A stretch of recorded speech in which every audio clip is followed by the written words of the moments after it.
Welcome to exam cloud. आज हम continue करेंगे वो 2017 के प्री के जितने क्वेश्चंस है। पार्ट 1 हम कंप्लीट कर चुके हैं। अगर आप नहीं देखे हैं तो इस वीडियो के डिस्क्रिप्शन में आपको मिल जाएगा। तो आज हम करेंगे पार्ट 2। ओके, तो शुरू करते हैं।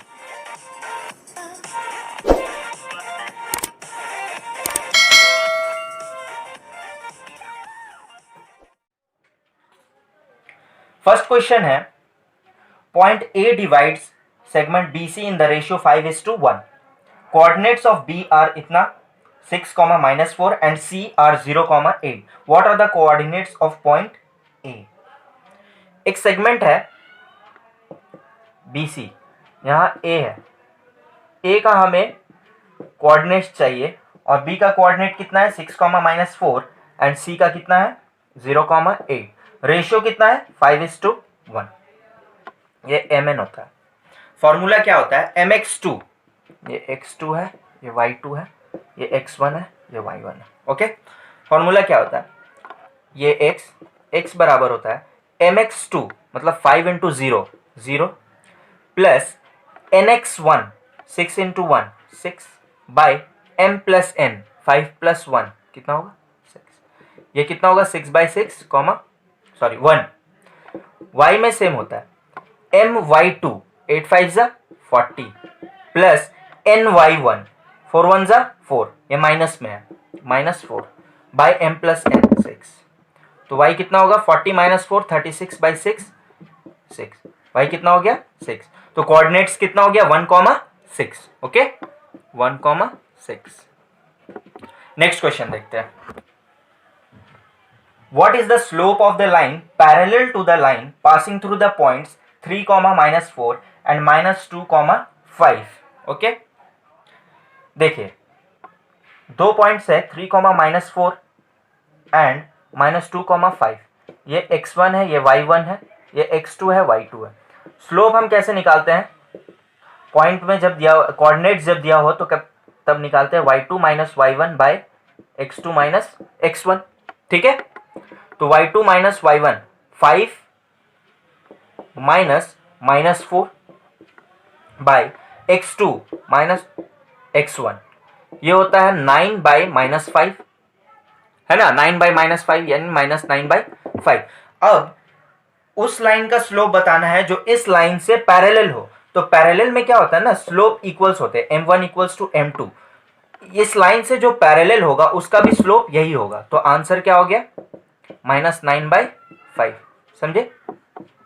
और जब केस परपेंडिकुलर का होता है तब क्या होता है ना, दोनों स्लोप को मल्टीप्लाई करके -1 आता है। m1 into m2 = -1। इस क्वेश्चन में पैरेलल था इसलिए ये देखें। चलिए नेक्स्ट क्वेश्चन देखते हैं।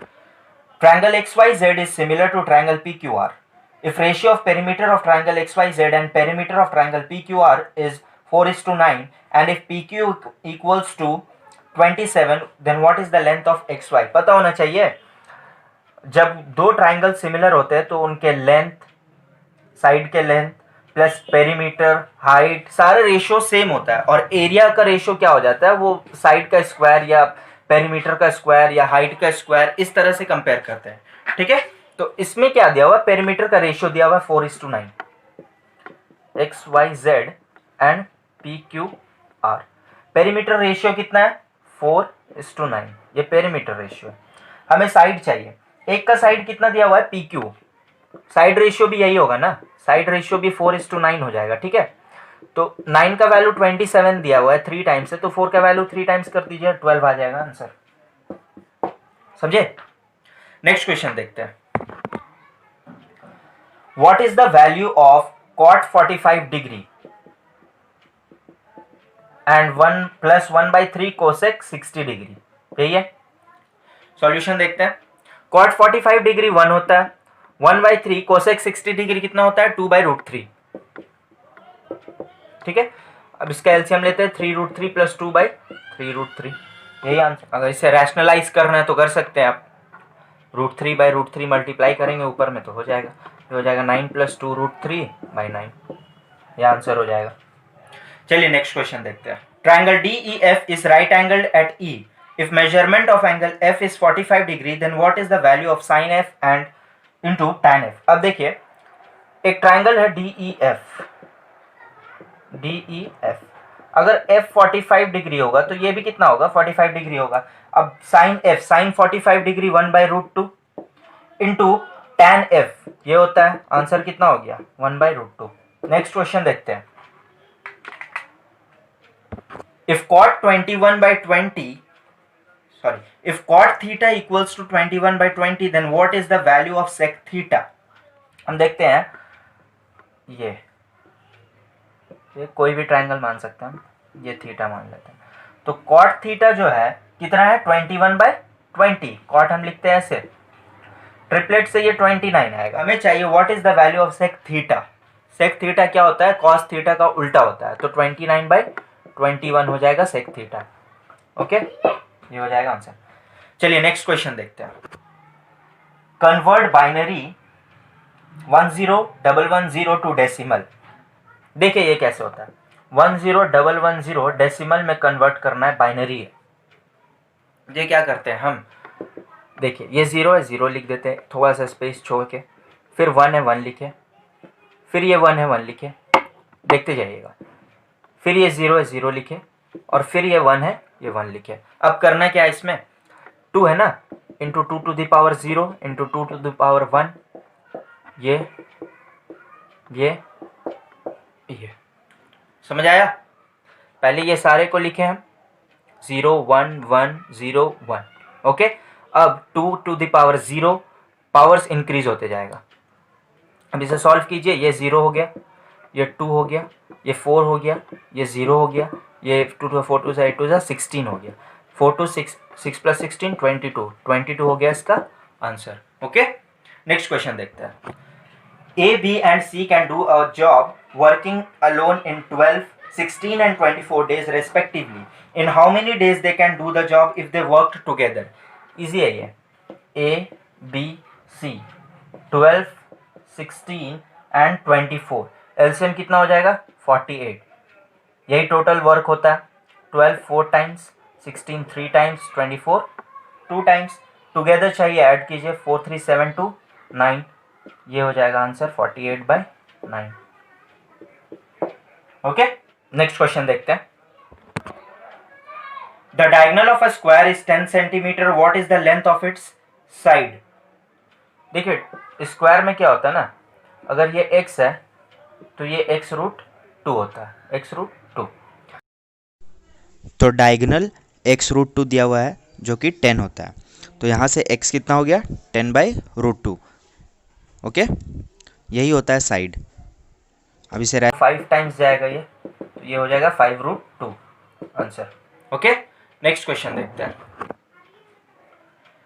On a sale there is 40% discount on the mark price of 1000 but the sale is done at 510 only, then what additional discount in percent did the customer gate.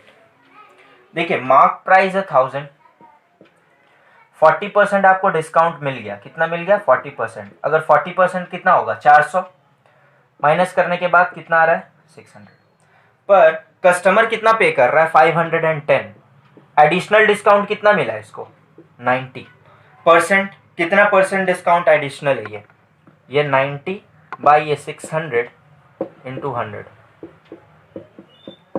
15 times, 15% additional discount मिला है इसे। Okay, ये सारे question 2017 के pre में आए हैं, ध्यान दे, इसे अच्छे से प्रैक्टिस कर ले, आगे काम देगा। ओके, नेक्स्ट क्वेश्चन पे आते हैं। What is the third proportional to 9 and 45। ठीक है, देखते हैं 9 and 45 का थर्ड प्रोपोर्शनल हम इस तरह से निकालते हैं। ओके, इसे कंटिन्यूड प्रोपोर्शन भी बोलते हैं। x के value product of means into product of extremes होता है, x into 9 equals to 45 into 45।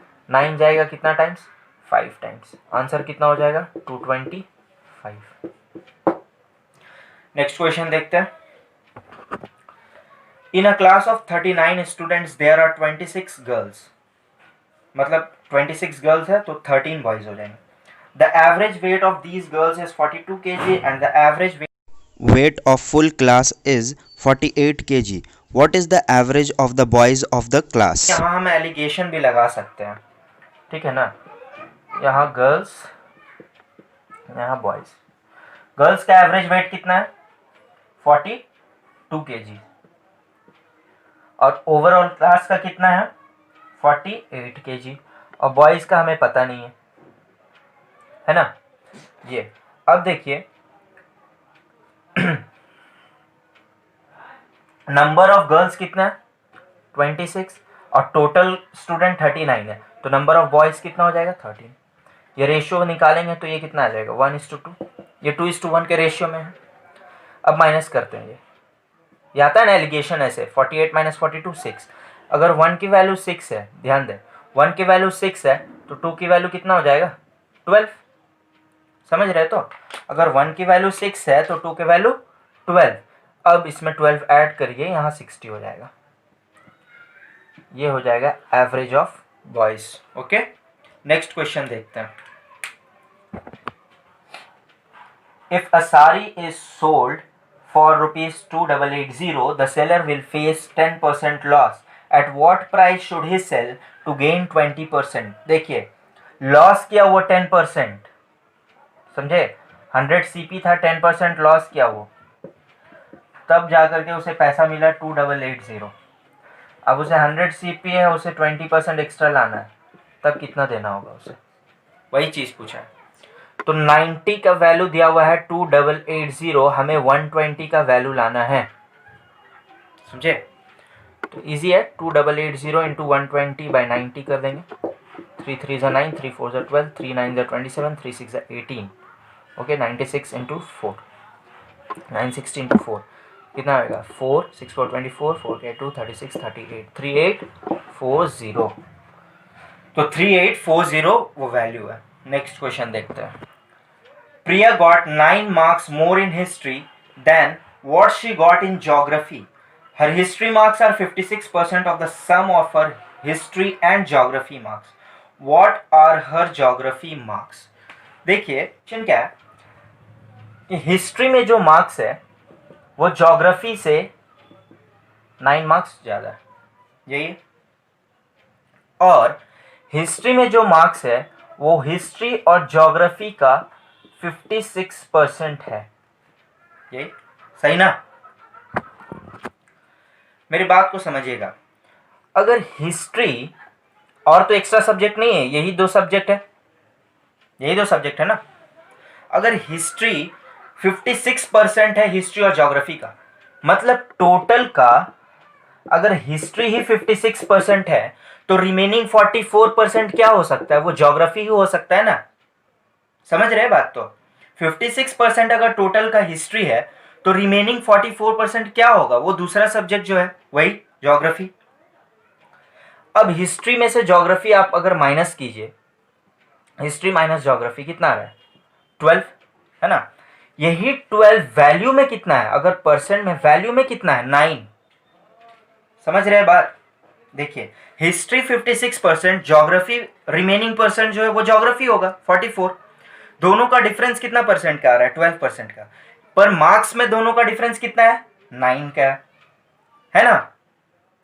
और अब क्वेश्चन क्या पूछा है? क्वेश्चन पूछा है what are her geography marks. Geography में मार्क्स कितना है? अब 12 का वैल्यू 9 है, 44 का वैल्यू निकालना है हमें। 12 का अगर 9 है तो 4 का कितना होगा? डिवाइड बाई 3 करेंगे तो 4 का वैल्यू 3 हो जाएगा। 44 लाने के लिए इंटू 11 कीजिए, कितना आ जाएगा? 33। तो 33 जो मार्क्स है वो ज्योग्राफी मार्क्स है। ओके, होप ये समझ आया है। आप अगर नहीं समझ आया वीडियो को बैक करें, फिर से देखें इसे। ओके, चलिए ठीक है, नेक्स्ट क्वेश्चन देखें। To travel 720 kilometre an express train takes 6 hours more than Duronto. If however the speed of the express train is doubled, it takes 2 hours less than Duronto. The speed of Duronto is। देखिए हम express train को लेकर के अभी करते हैं सब। Speed अगर हम यहाँ स्पीड लिखते हैं, यहाँ टाइम लिखते हैं। स्पीड अगर हम एक्सप्रेस ट्रेन का x लेते हैं, ठीक है, कितना है? x। अब क्या हो गया? स्पीड हम डबल किए थे, एक्सप्रेस ट्रेन का स्पीड कितना किए थे? डबल किए थे। तो टाइम क्या होता है ना, उल्टा हो जाता है। ये 2x हो जाएगा और ये x हो जाएगा, है ना। अब देखिए टाइम में फर्क क्या हुआ था? पहले 6 घंटा ज़्यादा लेता था वो दुरंतो से, है ना, 6 घंटा ज़्यादा लेता था, अब 2 घंटा कम लेता है दुरंतो से। मतलब क्या है, दोनों का डिफरेंस जो x है, ये टाइम डिफरेंस बता रहे हैं। 6 घंटा पहले ज़्यादा लेता था, उस 6 घंटा को तो कवर किया ही किया, प्लस 2 घंटा और पहले पहुंचने लगा, तो वो 6 घंटा और ये 2 घंटा, 8 घंटा का डिफरेंस आ जा रहा है। कितना? 8 आवर्स का। तो x का वैल्यू 8 आवर्स है, ठीक है, तो 2x का वैल्यू कितना आ जाएगा? ये नॉर्मल स्पीड है, ये नॉर्मल स्पीड है, नॉर्मल टाइम है, ये इंक्रीज स्पीड है और डिक्रीज टाइम है ना। तो x का वैल्यू 8 है, तो 2x का वैल्यू कितना हो जाएगा? 16 आवर्स, यही ना है, 16 आवर्स हो जाएगा। हमें चाहिए स्पीड ऑफ दुरंतो। अगर ये 16 आवर्स ले रहा है, एक्सप्रेस ट्रेन अगर 16 आवर्स ले रहा है, तो दुरंतो कितना लेगा? 6 घंटा कम लेगा ना।